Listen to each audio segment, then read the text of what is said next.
Hola, ¿qué tal? Bienvenidos a un nuevo capítulo de Empezando a Filosofar.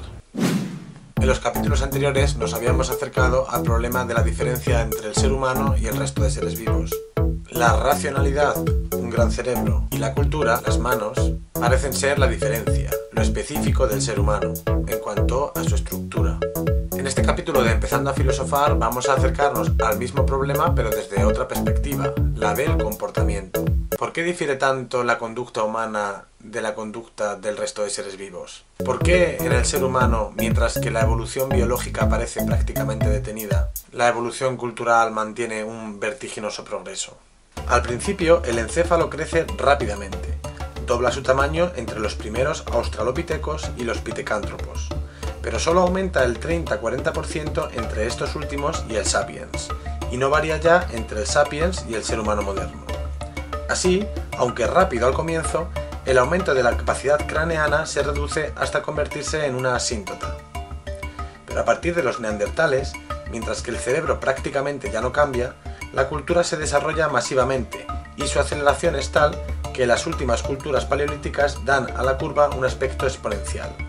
Parece que los animales están siempre obligados a repetir los mismos comportamientos y que en cambio el ser humano es capaz de inventar y crear.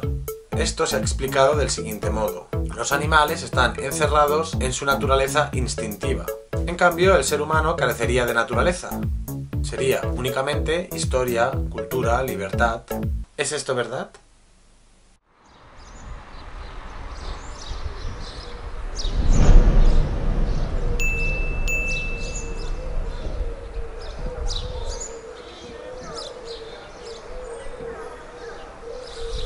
El concepto técnico de naturaleza, que es una traducción del griego physis, fue creado por los primeros filósofos griegos. Aristóteles lo utilizó para explicar, entre otras cosas, el desarrollo y movimiento de los seres vivos. La naturaleza es el principio interno que explica esos movimientos. De lo dicho, resulta que la naturaleza, primariamente y en el sentido fundamental de la palabra, es la entidad de aquellas cosas que poseen el principio del movimiento en sí mismas por sí mismas. Más adelante también se llamará naturaleza, con mayúscula, al cosmos, en cuanto que éste está regido por leyes necesarias.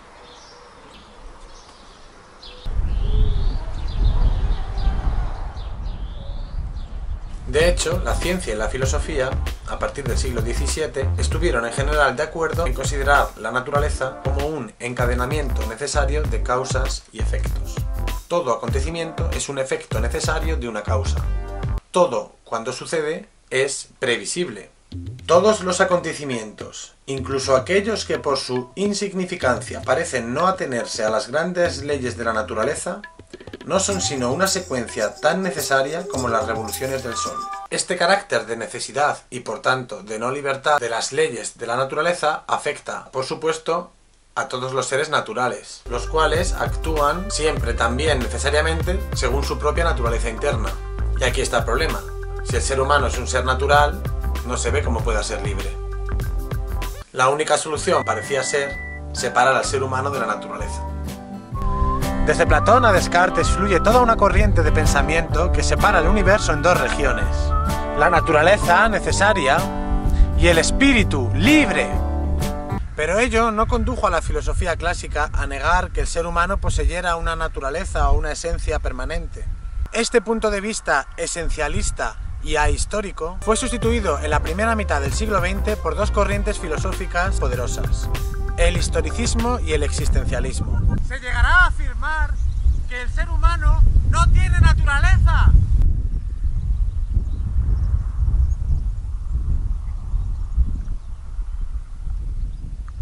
Si el sistema corporal del hombre es el mismo hoy y hace 20.000 años, cuando los artistas de la cueva de Altamira dibujamos sus bisontes, quiere decirse que el cuerpo no es lo humano en el hombre, es lo que tiene de antropoide.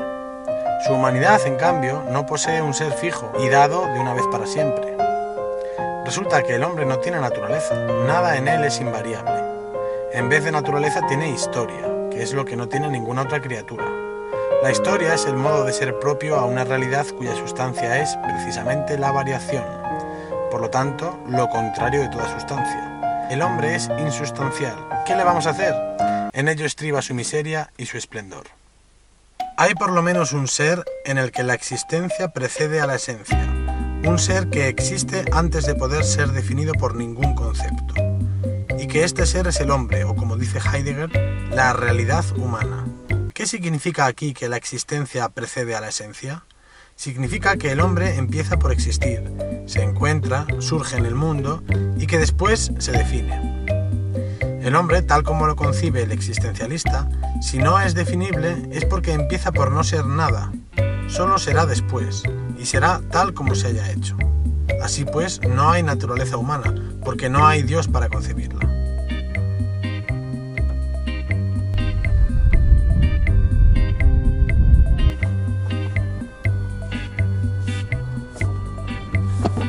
Por otro lado, y como es sabido, Darwin estableció una continuidad entre el reino animal y el reino humano.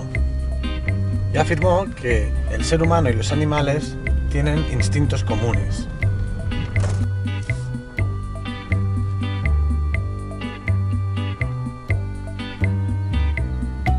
Poseyendo el hombre los mismos sentidos que los animales, sus intuiciones fundamentales deben de ser las mismas.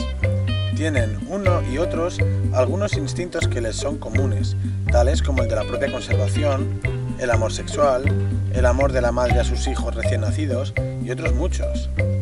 Con todo, el número de instintos del hombre es tal vez menor que el de los que poseen los animales a él inmediatos en la serie zoológica. El psicólogo McDougall utilizó en 1908 el concepto instinto como concepto fundamental para explicar la conducta humana. La teoría fue muy exitosa, pero tenía graves inconvenientes. Se definía el instinto de un modo tal que parecía incluirlo todo, y así otros psicólogos se permitieron inventar instintos para todo.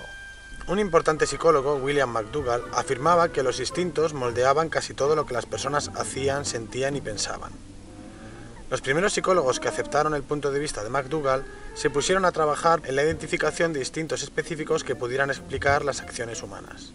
La lista de McDougall, publicada en 1908, contenía la curiosidad, la repulsión, agresión, autoafirmación, escape, crianza de los niños, reproducción, hambre, sociabilidad y constructividad. Insatisfechos con una lista tan breve, muchos psicólogos la ampliaron. A la larga, se habían nombrado miles de instintos, incluyendo instintos para calcular la edad de cada transeúnte en la calle y el de evitar comer manzanas en la propia huerta. Pronto quedó claro que considerar a cada acto como un instinto no contribuiría nada al entendimiento real de por qué los organismos se comportan como lo hacen. Hacia 1930 los psicólogos se pusieron de acuerdo en que el concepto instinto era un pseudoconcepto, que al pretender explicarlo todo acababa por no explicar nada.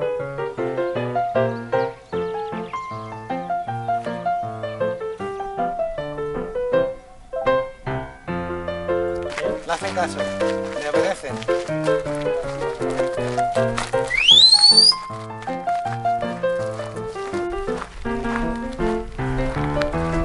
La etología ha demostrado convincentemente la existencia de instintos. Ello quiere decir que muchos de los comportamientos de los animales no son aprendidos, sino que obedecen a la información inscrita en sus genes transmitida por herencia. El término instinto significa etimológicamente instigación, excitación, pero no consiste, como suele creerse, en un impulso, en una tendencia. Sería más bien una pauta innata heredada de comportamiento, según fue puesto de manifiesto por los conocidos etólogos Konrad Lorenz y Nicolás Tinbergen. Las pautas de conducta, y no solo la morfología, son también seleccionadas por la evolución y se heredan. Los animales, por tanto, se encuentran genéticamente programados para determinados comportamientos.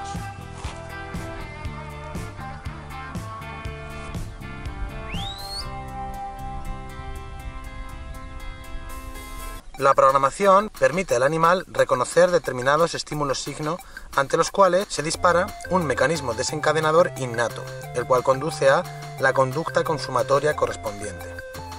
Estos serían los componentes estrictos del instinto, pero previamente el animal puede manifestar una conducta apetitiva, por ejemplo de búsqueda de alimentos, que puede ser más o menos errática. Solo ante el estímulo signo se inicia la conducta instintiva propiamente dicha.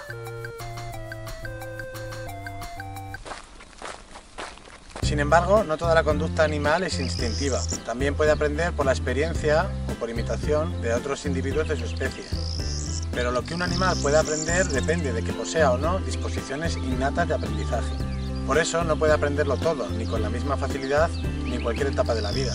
En conclusión, parece que las investigaciones de los otólogos nos ponen por buen camino. Realmente parece absurdo afirmar que el ser humano, aparecido como fruto de la evolución animal, no tenga naturaleza. Las afirmaciones de los filósofos Ortega y Sartre que hemos leído al comienzo del vídeo deben entonces interpretarse de otro modo. Lo que negarían es la existencia de una naturaleza o esencia humana fija y eterna, en el sentido de eso que hablamos en los primeros vídeos del mundo como museo. Parece que lo que afirman es que el ser humano es un ser histórico, que se hace a sí mismo, que ha de responsabilizarse por su destino. Y en todo esto no resulta difícil estar de acuerdo, ¿verdad? Entonces, en el próximo capítulo de Empezando a Filosofar vamos a ocuparnos de esa naturaleza humana, la cual en la actualidad se entiende como preprogramación, es decir, como información genética. Si sigues interesado en el tema, dale un like a este vídeo y suscríbete para más vídeos como este.